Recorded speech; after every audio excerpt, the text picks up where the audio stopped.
اعلامیے میں طالبان حکومت پر زور دیا گیا کہ وہ افغانستان میں مزید واضح اور قابل تصدیق اقدامات کرے تاکہ اس بات کو یقینی بنایا جا سکے کہ افغانستان کی سرزمین دہشت گردوں کے زیر استعمال نہ آئے۔ اعلامیے میں کہا گیا ہے کہ ہم علاقائی سلامتی اور استحکام کے لیے افغانستان میں فوری طور پر پرامن حل کی ضرورت پر زور دیتے ہیں۔ اعلامیے میں کہا گیا ہے کہ ہم علاقائی پلیٹ فارمز اور افغانستان کے پڑوسی ممالک کے بنیادی اور مؤثر کردار پر زور دیتے ہیں اور اس طرح کے علاقائی پلیٹ فارمز کی کوششوں اور افغان تصفیے میں سہولت فراہم کرنے کے اقدامات کا خیر مقدم کرتے ہیں۔ روسی صدر ولادیمیر پوٹن نے جمعرات کو کازان میں برکس سربراہی اجلاس سے خطاب کرتے ہوئے کہا کہ مشرق وسطی مکمل جنگ کے تہانے پر ہے۔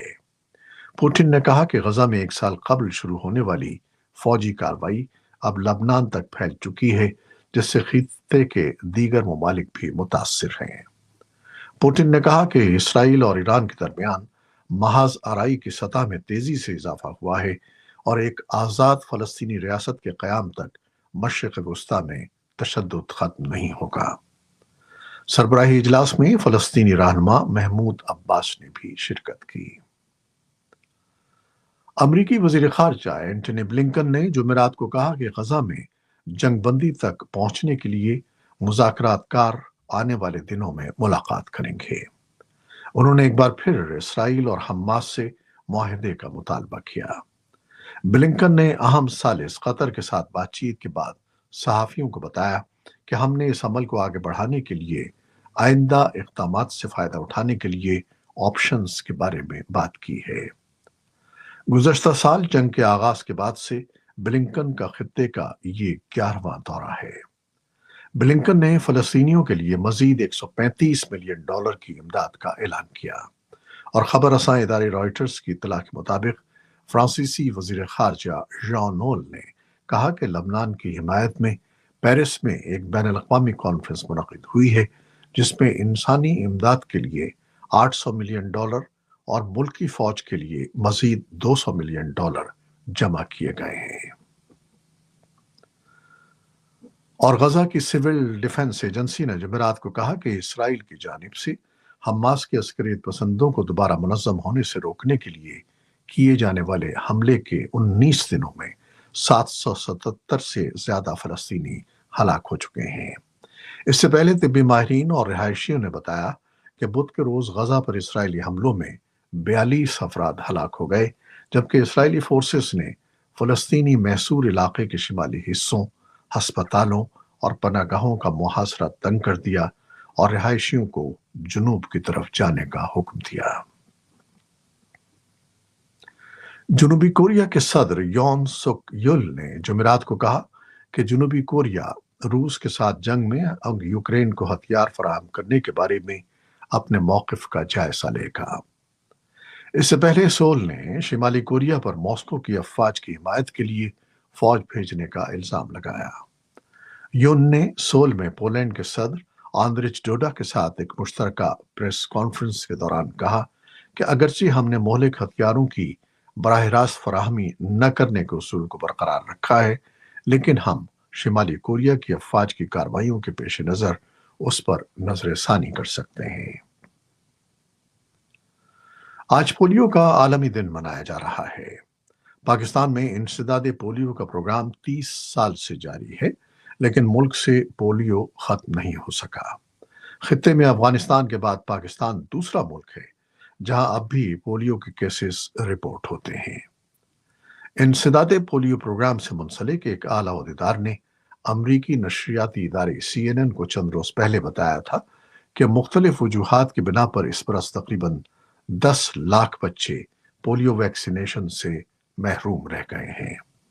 پاکستانی حکام کے مطابق صرف اس ماہ کے دوران پولیو کے 1 درجن سے زیادہ کیسز سامنے آئے ہیں۔ پاکستان کے انسداد پولیو پروگرام کے مطابق ملک کے مختلف علاقوں میں جاری تنازعات، سیاسی عدم استحکام، دور دراز علاقوں تک رسائی نہ ہونا اور ناقص بنیادی ڈھانچے کی وجہ سے اس بیماری کو ختم کرنے میں چیلنجز کا سامنا ہے۔